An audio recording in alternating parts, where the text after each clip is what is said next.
Greetings, family and friends. Just a gentle reminder, if you have a mobile phone, could you please place it on silent for the duration of our ceremony? Thank you.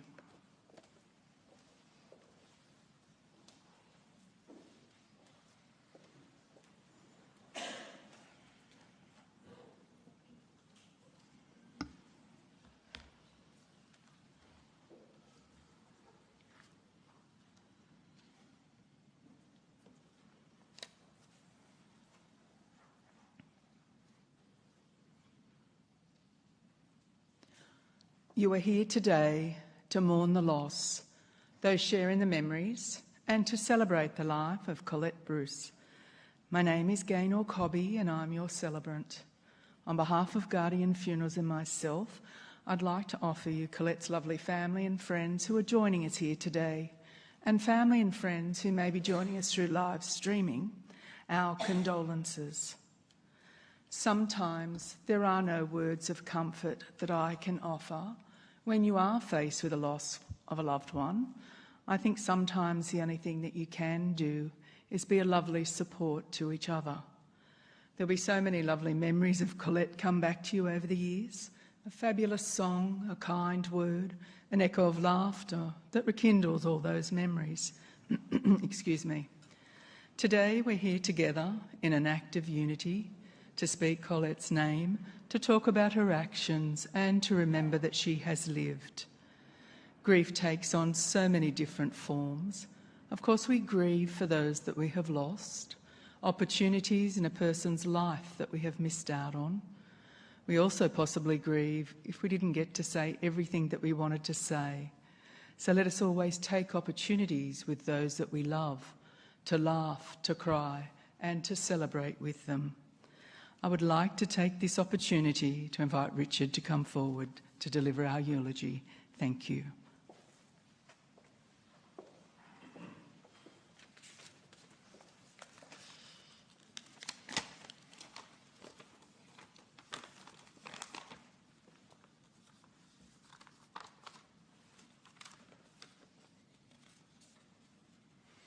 Good afternoon. I'm Colette's brother Richard, and on behalf of our mother Cherry and father Frank, as well as our extended family, I welcome her friends gathered here today, as well as those watching online.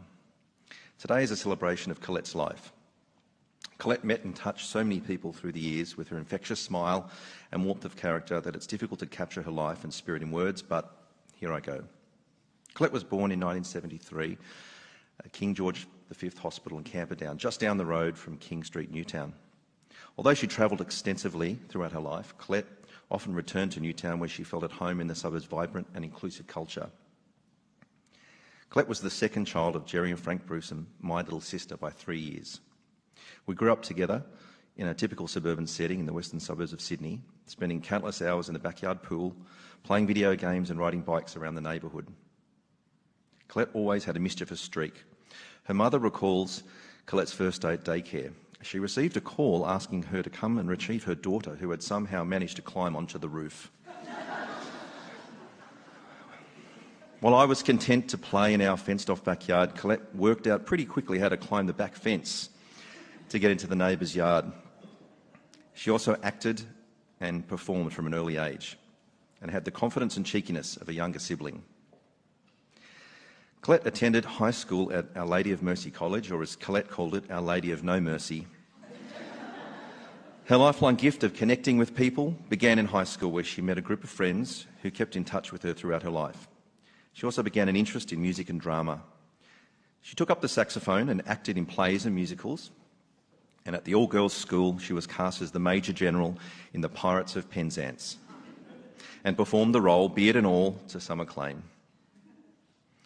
Although she took up the saxophone and I played guitar, we somehow ended up swapping instruments, and she continued to play the guitar throughout her life, playing the songs of her favourite bands and singer-songwriters. Her love of music began with some questionable choices. We had an endless battle between the sound of Led Zeppelin and Jimi Hendrix blasting out of my bedroom, which competed with Spandau Ballet and George Michael coming out of hers. She also went through a crowded house phase, designing jackets in the style of the band to wear to their concerts. not the last time she would go to great efforts to dress up. We eventually agreed on U2. Our mother took us to a festival the group headlined in Croke Park, Dublin, when we travelled to our homeland, or her homeland, of Ireland. Colette was inspired. She began collecting and memorising the words to all their songs. She was a lifelong devotee of the band, drawn from their brand of earnest, hard-on-your-sleeve rock and roll, long after it fell out of fashion. When the band later toured Sydney, she somehow managed to get front-row tickets to all 5 of their concerts, inviting different friends to each, and I was eventually offered a ticket after some persuading.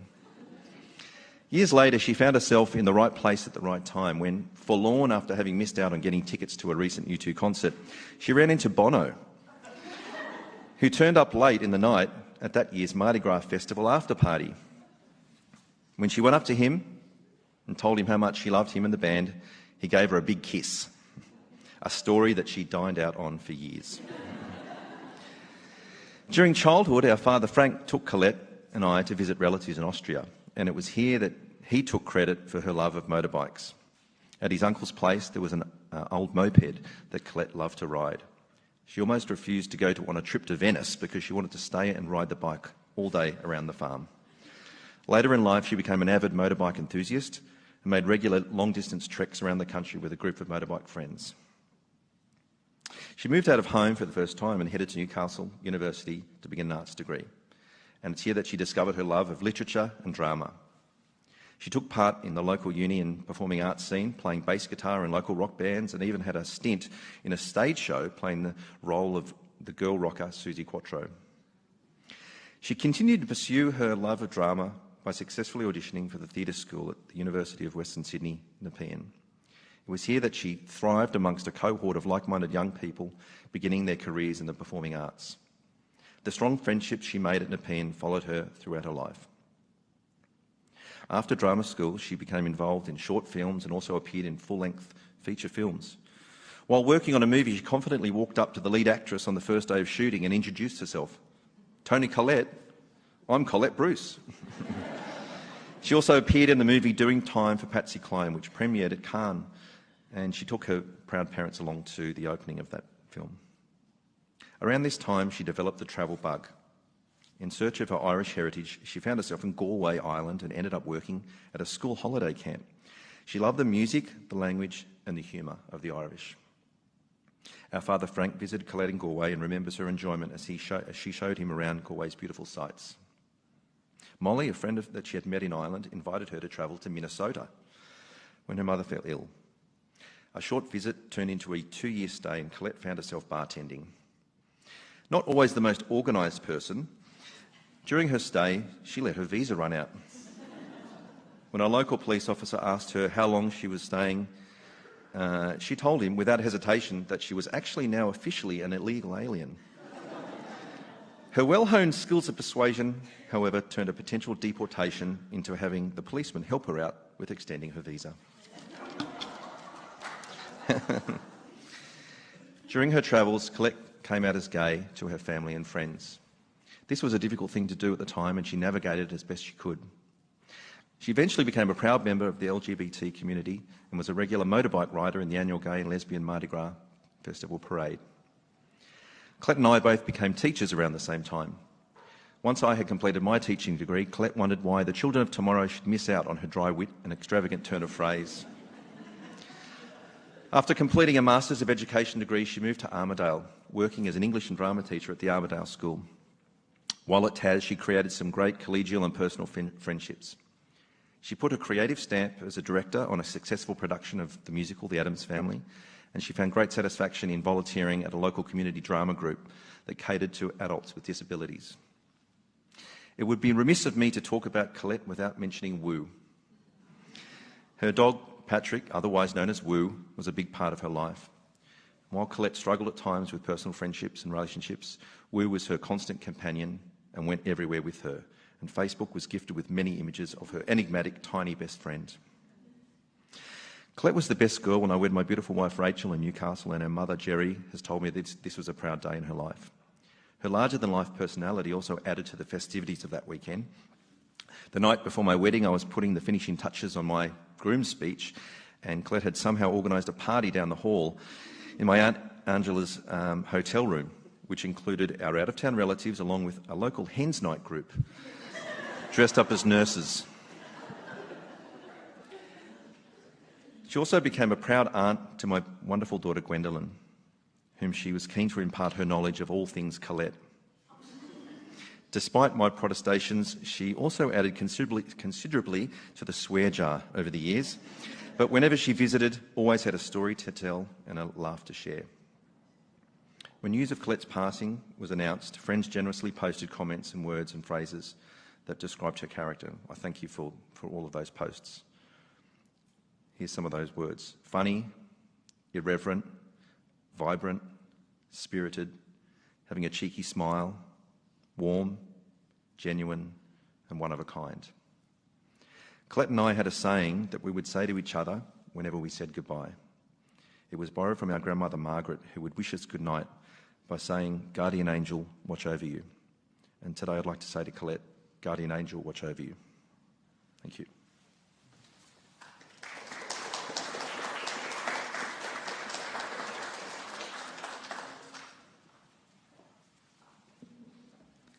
Thank you so much, Richard, for taking us on a journey through Colette's life and sharing with us all here today.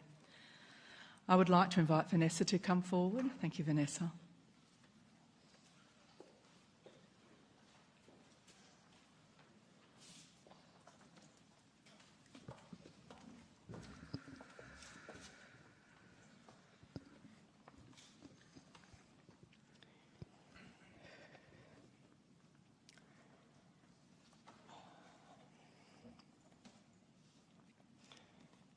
I count myself in nothing else so happy as in a soul remembering my good friends. William Shakespeare. Colette, I have some words and memories to share from myself and some of your dearest friends. You joined OLMC College in 1985, year 8 at high school. You were the new kid on the block, and your sneaky smile was infectious. OLMC, or MOLE, just got better. Your bestie in school was Emma Tillman, but you floated between various groups of friends. You were naturally entertaining, creating a domino effect of smiles and laughter as you weaved around a genuine social butterfly with your heart on your sleeve. You said it like it was, and then some. You simply had an uncanny way of being. At school, you had a wild and passionate girlfriend, Kelly Shepherd. Your friends' circle continued to widen. We used to talk, pass notes to each other in class, tiptoe to the toilets just to escape for a bit, hang out after school. We'd go to my place and play pool on our full-size table, wearing your iconic hand-painted Crowded House jacket. Occasionally, we'd wag. Oops. One day we hid in the fold-up desk cupboard outside the school hall. Uncomfortable, yes, but we got away with it. You were in all the school plays, a natural, talented performer, leading the way. You sang that tedious song, the very model of a modern Major General in the Pirates of Penzance. You were the lead in Teenage Mutant Ninja Turtles. You played saxophone, both solo and in bands. Your brother Richard played with Tim Rogers from UMI at our Year 10 formal. One year, in order to get out of an exam, you rang the school with a bomb threat. But they simply moved it to the library. Damn. We were so fortunate when we were 17. We went on a school-organised art tour around Europe. We were always up to mischief, sneaking booze and cigarettes. We went to jazz bands and were mesmerised by the statue of David. It was New Year's Day, so of course, we shared an earbud each so we could listen to U2's song on one of our Walkmans. After the school art tour, you negotiated with our parents to extend our trip. We thought we'd won the lotto. We visited your cousin in Switzerland who has Elvis records lining her bathroom. We visited your family and friends in Austria and went cross-country skiing with Manfred and Greta, who was age 75. They were so fit, we couldn't keep up. Hilarious. It was the best fun touring around Europe with you, Colette. After high school, you spent 3 years studying performance, theatre and acting at the University of Western Sydney, Nepean. During those years, you became an integral cog in a tight-knit community. You forged lifelong friendships, many of whom are here today. Your joy and often subversive sense of humour was cherished. You greeted the world with a cheeky grin and always had a mischievous take on things. A renegade soul with a hearty laugh that was infectious.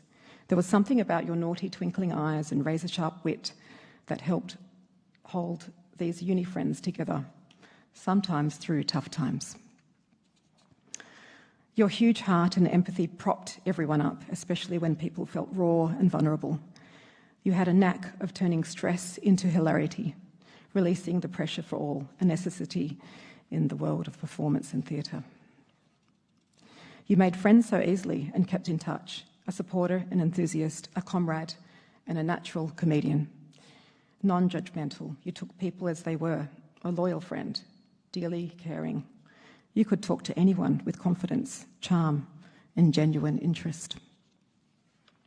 You loved getting people together and throwing a party. In fact, you were a dedicated party starter. Juanita reminisced about your house party where you wore a priest's robe and had a confessional booth for guests. Amen. Martin English remembers meeting you in a bar on Oxford Street more than 20 years ago. And you remained good mates ever since. You had all sorts of competitions like who could tell the most jokes or relate the most unusual facts, or who could truly confuse the bartender. When you went to Martin and Jen's wedding in Vegas, you were completely out of control, the life of the party. After a few drinks, you would start talking to their American friends in an Irish accent as a wee lassie from County Cork. I can't do the... I'm no good at that. So. And then later you would return wearing someone's cowboy hat. The poor old American friends had no idea who you really were. Last year, one of your Facebook profile pics showed you sitting in the driver's seat of Martin's sports car. Against everyone's advice, and Martin means everyone, he was happy to let you drive because when you needed to be, you were an awesome driver. You loved motorcycles. So much so that on my wedding day in 2008, you apologised to say that you had dykes on bikes at Mardi Gras, already locked in. And so you rode with pride and then came to our reception later in full leathers, smiling with glee. Vanessa Barrett has fond memories doubling with you and other like-minded bikers riding around Australia. Your final Facebook profile pic is a photo I took of you in front of the Dark Nights Film Fest media wall at the Randwick Ritz. You were a big fan of horror movies and you supported my husband Bryn as a film festival director over the past 5 years, even organising him to present a talk on the history of cinema to your Waverley College students. Mary Ryan, another of the school's teachers and a friend, was so impressed with your initiative and resourcefulness, she continues to use the same slide pack. But on a side note, Kath Barrett laments, who will I go to see horror movies with now? You loved karaoke, belting out songs, sometimes with guitar. We'd often end up in karaoke bars singing with passion. I'd be jealous of your perfect pitch. It was your happy place, lost in music. We'd sing and dance, play U2, Sinead O'Connor, Crowded House. Now, have we mentioned Bono yet? I don't think there was ever a time when we met up that U2 wasn't mentioned. In 1998, Mardi Gras was on at the Sydney Showgrounds. You, Tamara, Beck, Vic had been flipping tofu burgers for drag queens all night. But the only thing on your mind was you two. You'd seen them the night before, and it was all you could talk about. Then, just as the sun started creeping up, Bono strolls past. You spotted him immediately and walked right over. Tamara turned just in time to see you gushing to Bono about how much you loved the show the night before, and then he leaned in and planted a massive kiss on you. Tamara will never forget the look on your face. Pure joy. You came back beaming, and despite the ridiculous hour, phoned your parents straight away. Your last text to me. It is very nice to have some good happen. We miss you and love you the universe over. See you in the moonlit sky, Colette, our star. In our hearts, always, our Valentine. From you two is a sort of homecoming. And you know it's time to go through the sleet and driving snow, across the fields of morning, lights in the distance. And you hunger for the time to heal, desire time, and your earth moves beneath your own dream landscape. Thank you.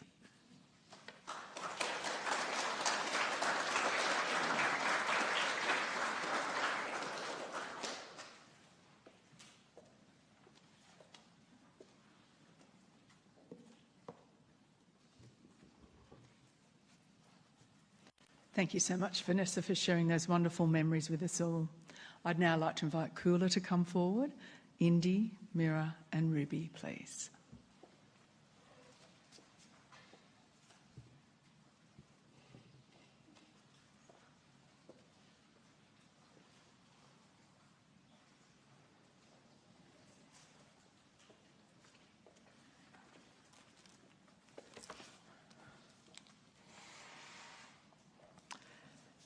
Hope I don't break up in a moment.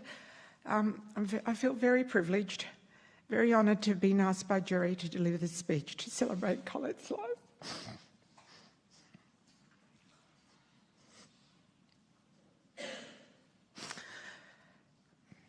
I'm in deep gratitude for the life of Colette, a teacher, a mentor, a friend, whose presence was, as everyone said, impossible to ignore, even harder to forget. From the moment she stepped into Narrabeen High, you knew she was there. In she came with her trolley of boxes, books, her photos of her dearly loved dog, Patrick, of course, taking pride of place on a desk, and of course her pot plants, which I tried to steal one, and the red and white drapes of her beloved football club, the Swans. She was ready to move in, and she did. And from that moment, we clicked. I loved her unmistakable voice, her razor-sharp wit, and that little laugh, that mischievous glint in her eye, which you can see in these photos. Her irreverent humour. She was just damn interesting. She was so widely travelled, widely experienced of life. As we heard, all the different jobs she held, at postie, acting, just so many amazing things that she did. Had a wealth of knowledge. She taught, not just in the city or in the country that we heard before, her passion for drama, movies, food, living life to the full. And she certainly did that. In the words of James Joyce in his novel Finnegan's Wake, they lived and laughed and loved and left. It captures the fullness of her life and the inevitable passage into the next. It honours the joy and love of our dear friend and colleague Colette, shared while acknowledging her departure with grace and simplicity. Immediately from that very first day, we both knew that we would play a part in each other's life, and we did. We talked, we laughed, we relived the day's experiences every night for about 2 hours. She quickly texted me about 10:30 p.m. Kula, are you still up? And I would ring her back immediately, even if I was asleep. Colette just thrived on connection, on approval, on acceptance, on mentoring, and appreciative of me just being there for her, and I was. I was more than a colleague to her. I became a type of a second mum to her. I could never be a substitute to her wonderful mum, who she adored, a lady who I have now got to know very well, and life is certainly interesting. Colette was very passionate about her teaching, She had high expectations for her students. She didn't just teach her subject, she taught people. She taught with passion and fire and the kind of honesty that could make you laugh 1 second and rethink your life choices the next. Initially, her students didn't know what to expect from her, and she them, having come from a private school where kids were very different to the kids we have on our Northern Beaches schools. But gradually, she won them over. Her students respected her, not just because she knew her stuff, but she made them believe in themselves. She had an unshakable ability to spot potential, even when someone had spent an entire term trying to convince her otherwise. And then she applied and landed her dream job, to teach at Newtown Performing Arts School, with the possibility of teaching drama, her passion. She was excited, a little apprehensive, as we all are when changing jobs or schools, but she was certainly excited. She made a point of quietly telling me that we would never lose each other because we would be there for each other no matter what. I knew I was going to miss her presence at school, and those few minutes, sometimes it'd go to about half an hour, where we'd walk towards our cars together in the afternoon, and it was pretty special. But at the same time, I was convinced that our nightly talks and our catching up would even be more special from now on.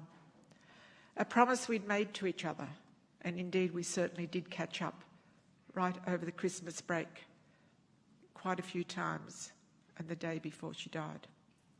Her cheeky little grin, her laugh, her humour, no one was safe. From colleagues to students, from the head teacher to the school principal, she had a quick remark for everyone. She was witty. As Oscar Wilde said, wit is a sign of intelligence, and intelligent she certainly was. But behind every joke was a heart of gold. She could tease you relentlessly and in the same breath defend you fiercely. Her sense of justice was admirable. She was the type of friend you would want in your corner when the chips were down. Yes, Colette was cheeky, absolutely, but she was very kind and generous and fiercely loyal. She made the world brighter, classrooms livelier, and life was just a bit more unpredictable. So as we say our goodbyes, let's not do it in hushed whispers. Let's do it in the way she would want, with laughter through the tears, with gratitude for the memories, and with a silent promise to carry her spark forward. Because if there's one thing we all know, is that Colette wouldn't want us to be too serious for too long. Rest well, dear friend. Heaven's about to get a whole lot louder.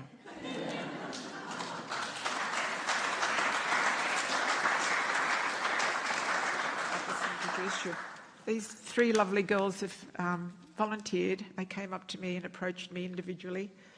They wanted to be part of this, and I know Jerry's thrilled, and so am I, and so are the girls. Thank you. Family and friends of our beloved teacher, Miss Bruce, both Indy and myself, Mira, were senior students who were so lucky to have been taught by Miss Bruce last year. We were all so distraught to have heard of her passing. Immediately we sought Miss Ace, who we knew was very close with Miss Bruce, wanting to be part of this sad day. Miss Bruce, while she was dynamic, this teacher changed not only my...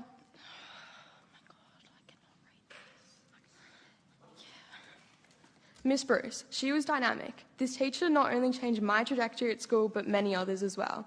Having Miss Bruce in Year 10 English has been one of my highlights of 2024.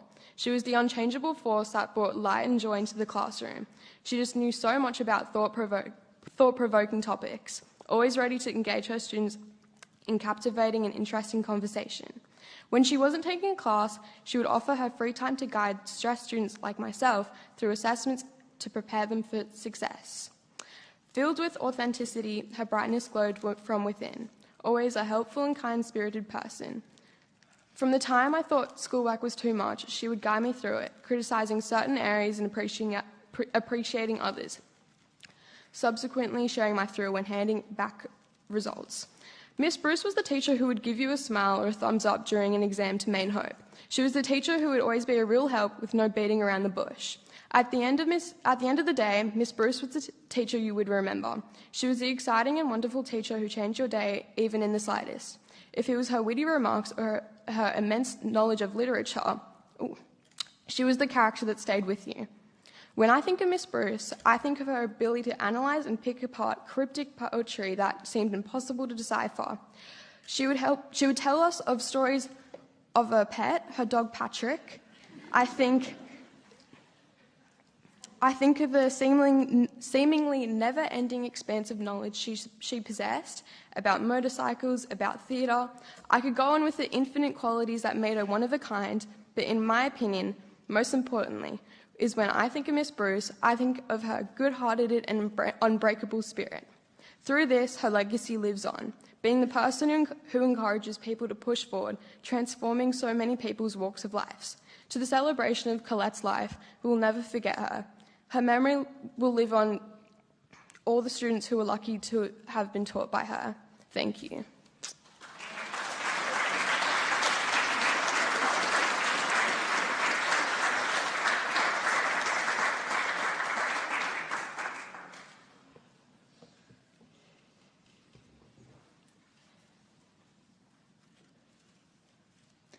Thank you so much, Kula, Indy, Mira and Ruby, for your beautiful tributes today. I'd now like to invite Catherine to come forward. Thank you, Catherine.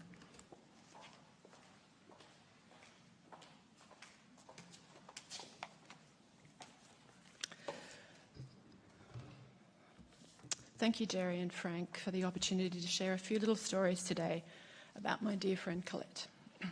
My name is Catherine, and I had the privilege of first getting to know Colette during our time working together in Armidale.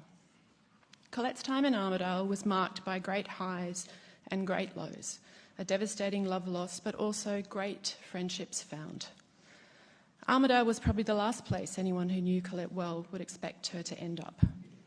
But the heart is a strong determinant of the choices we make, and Colette made the most of it. Colette and I became friends while teachers at the Armidale School at TAS, and this friendship continued as we both made the move in 2020 to Sydney. We spoke every other day as we made the commute home from school, me from North Sydney and Colette from the Northern Beaches. With a shared love for stories, we often recommended books to one another, and the Irish writer Claire Keegan's Small Things Like These was Colette's latest suggestion. Have you read it yet? You'll love it. Come on, read it. Unfortunately, I didn't read and unpack it with you, Colette, but I have read and now reread it many times. And you, of course, are right. It's an exquisitely written, powerful Irish story. For those unfamiliar with this work, I encourage you to read this short story. And there is no real spoiler alert, as it's all in the title. Keegan notes the phenomenal power of the subtle and consistent minutiae to have an impact on life. So with Colette's chosen shortlisted Booker novella in mind, I'd like to share a few small things like these. Things which her Armidale friends have helped me collate and which speak to the character of our dear friend, Ms. Bruce. Colette and I first met while teaching Year 9 English. At this point, we had classrooms across from each other, and I was on a bit of a mission to have my class complete their homework and didn't trust that they'd record it in their school diaries or refer to the online teaching platform. So just to be sure, I'd schedule a bombardment of follow-up emails and dutifully CC myself, or so I thought. In the rush and chaos that is school, and probably my own impatience, instead of copying the emailed homework to myself, C. Boydell, I sent every single one of them to C. Bruce, to Colette. So Colette was spammed. But instead of being annoyed, Colette saw a positive in my mistake, flipping the situation to one where she thanked me for the timeline it created for her own class, explaining that being a new teacher, she often felt a little bit rudderless, and now she could make sure she was setting a pace for her class to be on track with mine. A first for me, really, in a teaching world where we often are very quick to point out faults, mistakes, and so a very rare platform for, and teaching is so very rarely a platform for humility. I also had the pleasure of witnessing the awestruck students who secretly Googled the mysterious motorcycle riding Ms. Bruce, only to find that she had been an actor and still had an IMDb profile. Her Year 11 English Studies class, full of four-wheel drive nuts and diesel mechanic hopefuls, would then go on to watch her get punched in the face while driving the getaway car in an early Edgerton Brothers stunt film, and I can bear witness to the boys returning to class just that little bit impressed. Who was this woman? Certainly not your regular female teacher at TAS. And what a good thing that was. Education is not always a curriculum outcome. Later that same year, we found ourselves looking to expand the cinematic horizons of our precious, mostly white male student group by showing them Ivan Sen's film Beneath Clouds. For those unfamiliar with Sen's film, it's set in northwest New South Wales, where many of our students came from. And with Ivan Sen himself a local boy, it all made sense that this film would be the most astonishingly appropriate choice. As a teacher, it's very, very exciting when all these great ideas converge. If you know the film, you'll appreciate our choice of Sen's framing of the image, his pace and delivery, his wide-open landscape photography, the colours and expanse of the big sky country. As the film started, Colette was at the front of the room, managing the crowd of 50-plus students, and I was at the back, managing the tech. Opening scene, desolate, stark plains, gorgeous cobalt blue sky. What an incredible establishing shot. Fantastic, pat on the back, perfect, tick that teaching outcome. However, it was soon all downhill from there. In our focus on image and camera angles, what I had slightly overlooked was the liberal use of authentic Australian vernacular, particularly the F-bomb. F-bomb as a noun, F-bomb as an adjective, F-bomb as a verb, on and on. Our film screening quickly became a horrific train wreck, out of control. For an English teacher in an Anglican conservative school with mobile phones, parents on speed dial, I was very mindful of how quickly this might escalate and become an even bigger problem. And of course, once the dialogue had started, there was no easy way out. If we turned it off, it only drew attention to the F-bombs and could just make it worse. So as I'm planning how do we get out of this situation, I see Colette. She's still at the front of the room. She's happily enjoying the show on every level. With no chance of quietly discussing this, I ended up sending her a text. Colette, oh my God, I'd forgotten about the swearing.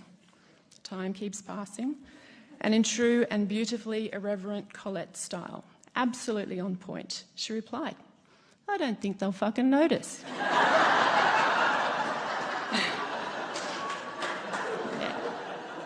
Colette.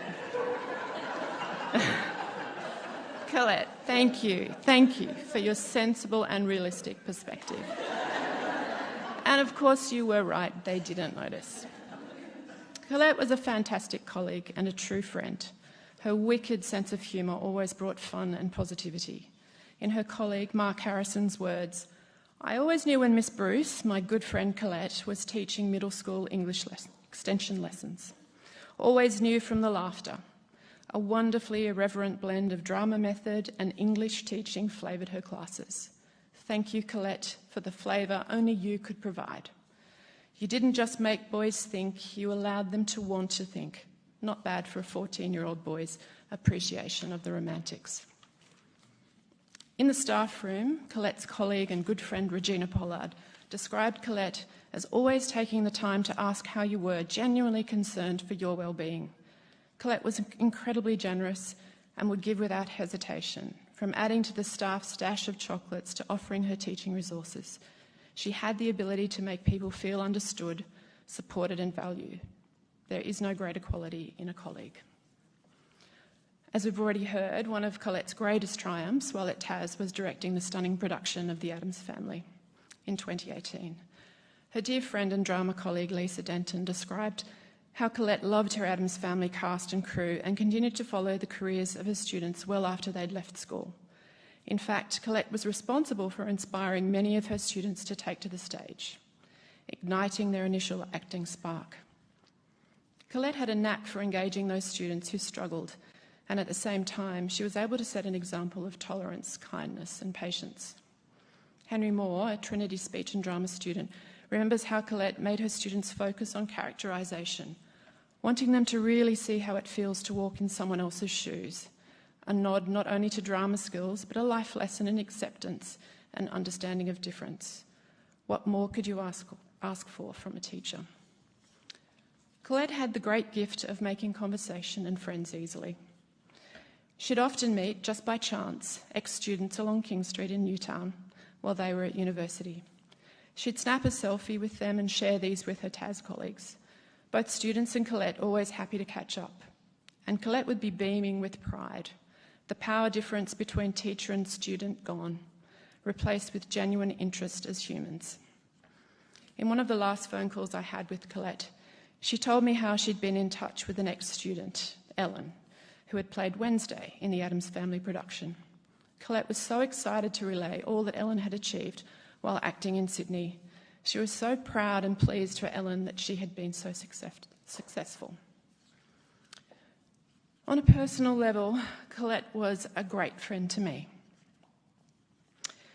We often walked Patrick and my dog Mary after school in the pine forest, where she gave me very good counsel.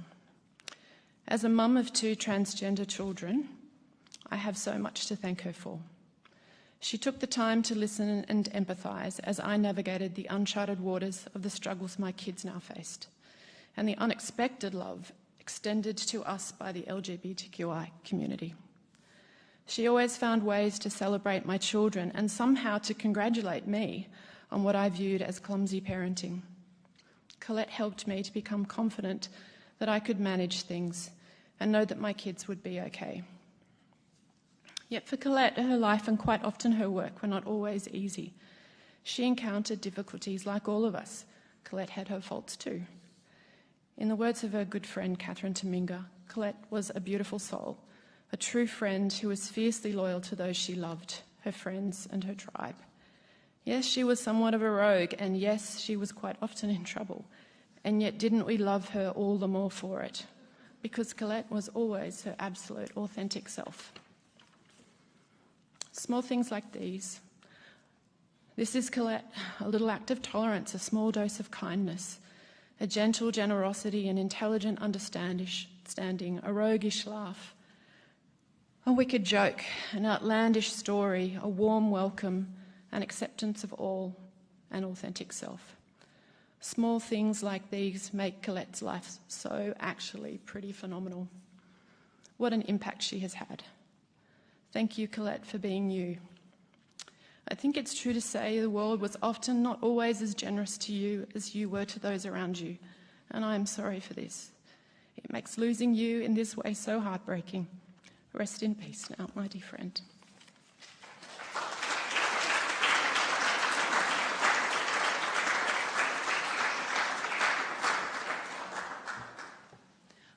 Thank you so much, Catherine. I'd now like to invite Joan to come forward. Thank you, Joan.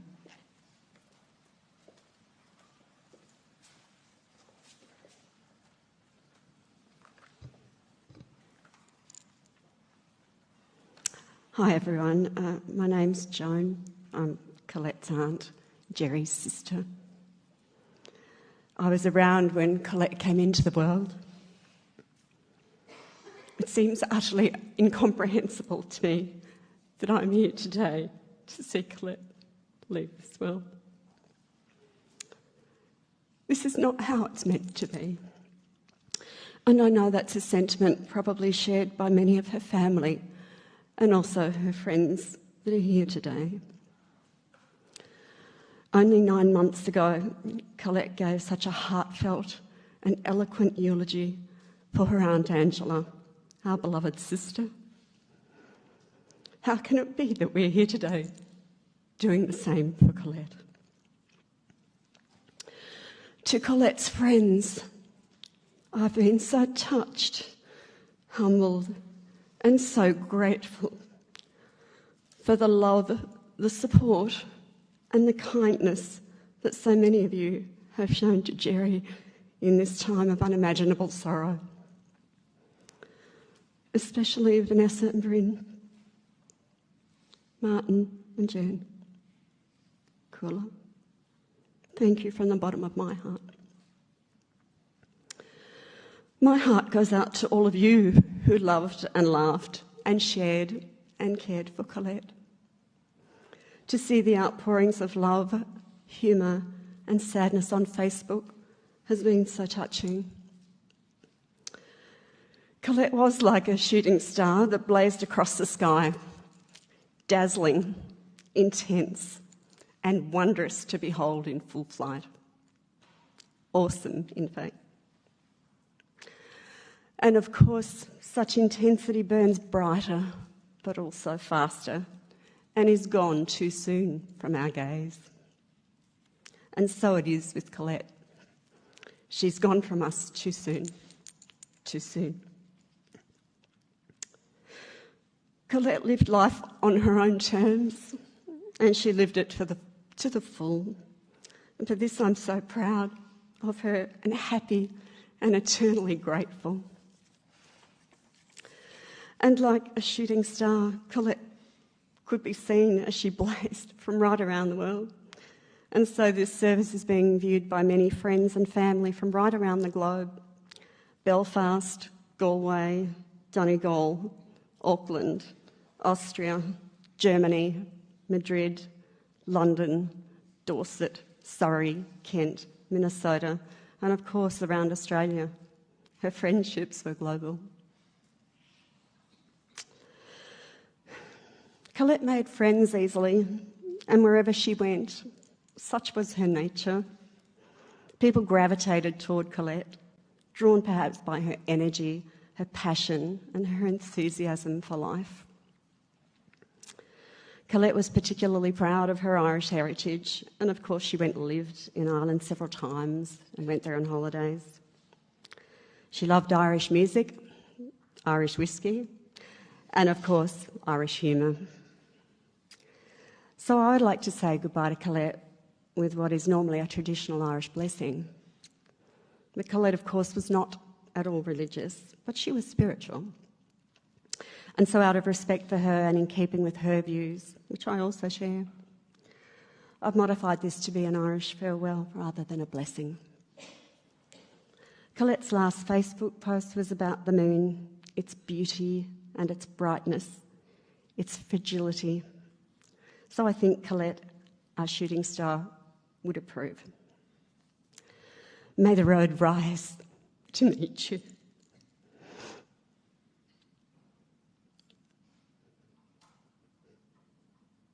May the wind be always at your back. May the sun shine warm upon your face and the rains fall soft upon your fields.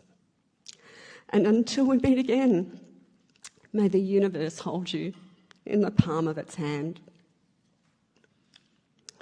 Whenever I spoke with Colette, I would always finish our conversation in Gaelic. Not goodbye, but see you in a while. Slánna see you in a while.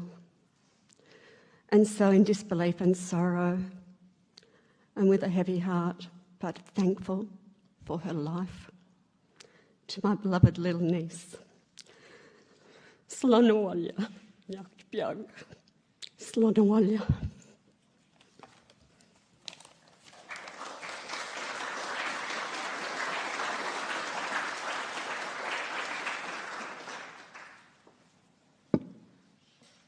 Thank you, Joan, for your beautiful words.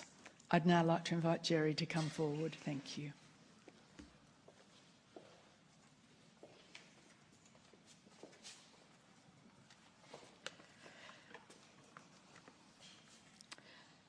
Colette, do you remember me telling you your name was to have been Amanda?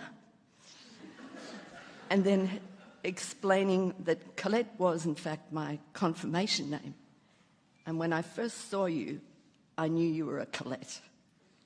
At first you looked at me intently, then you responded, "Just as well you got that right." You were a very funny, charming, and loving young girl, and so passionate about life. You were the Pied Piper among your childhood friends, who happily enjoyed your lack of guile, your energy, humour, wit, honesty, warm smile, and coolness. In our long and frequent conversations, we painfully discussed those who you had loved with no half measures, and how deeply you despaired when love left you bare.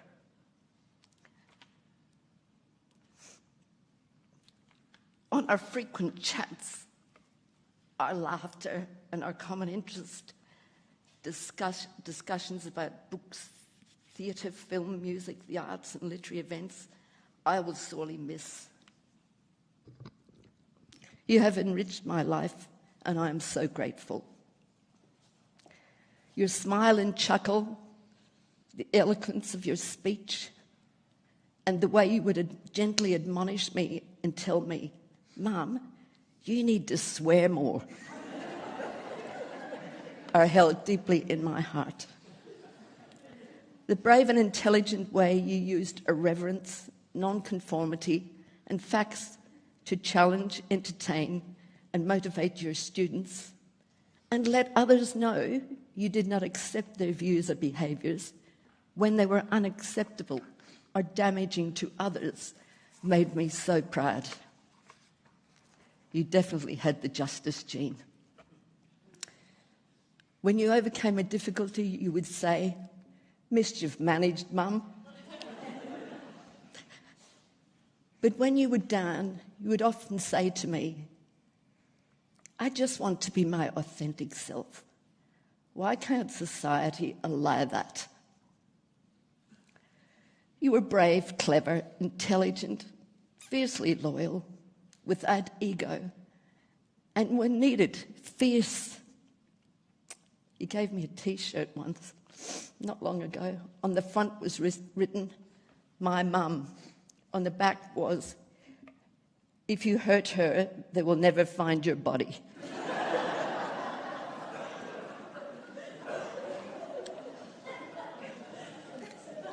You have left too soon, but you lived your life to the full, and I am so glad that you did.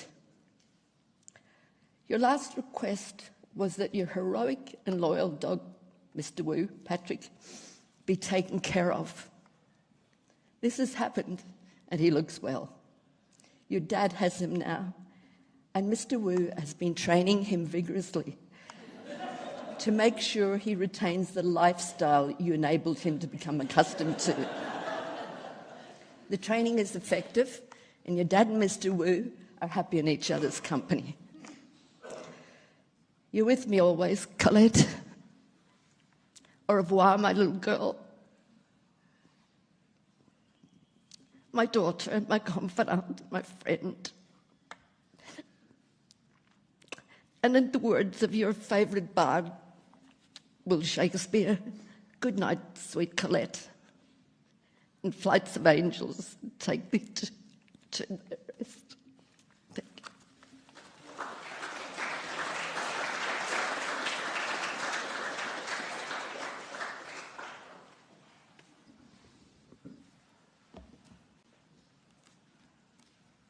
Thank you so much, Jerry, for sharing your beautiful words with us here today.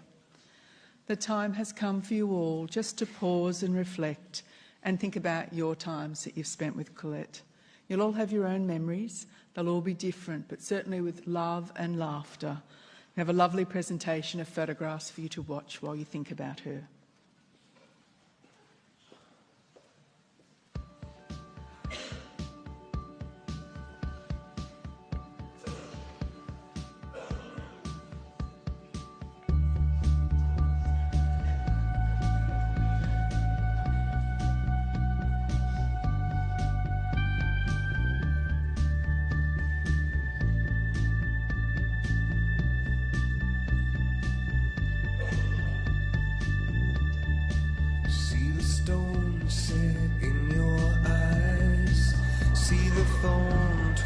In your side, I'll wait for you.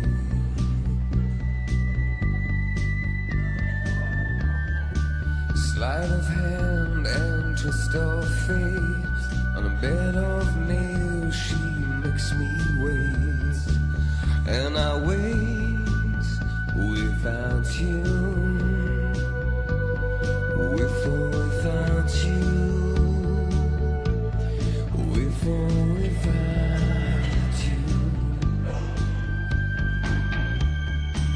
Through the storm we reach the shore. You gave it all, but I want more.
nothing to win and nothing left to lose, and you give yourself away, and you give yourself away, and you give, and you give, and you give yourself away. With or without you, with or without you.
Everybody's lives here today have been touched in some way by having known and loved Colette over the years. Every thought, every decision, every action comes from our loved ones, because love does leave an indelible handprint on all of our hearts. When our loved ones do pass away, we feel them in so many very special ways, through beautiful family and friends that they've always cared about, dreams they may have left behind, words of wisdom you'll carry with you, the love, the laughter and joy that has been brought into your lives. When someone's in your heart, that is where they will always remain, with the sharing of those stories. And wow, there are so many stories to be told. Family and friends, for those that are able, may I ask you to be upstanding with me, please.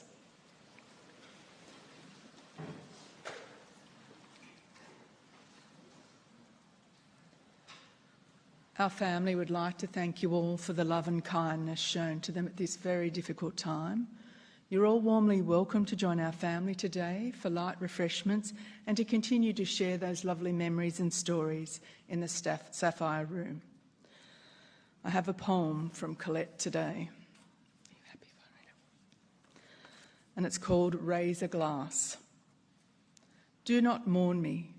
Don't drown me in black cloth and quiet whispers. Laugh loud, drink deep, tell the stories that made me live. Remember bad jokes, the nights that stretched into the dawn, the times we swore we'd never forget, and don't. I was here, a life well lived. I want something more than tears, so raise a glass and dance a little. Let the wind take my name. I'll be listening. Do not mourn me. Celebrate me. Our poem by James Mooney. Family and friends, as our ceremony concludes today, we leave Colette with dignity, love and respect. We're going to play the parting glass. Thank you. Of all the money e'er I had, I spent it in good company, and all the harm I have ever done, alas, it was to none but me. And all I've done for want of wit to memory now I can't recall.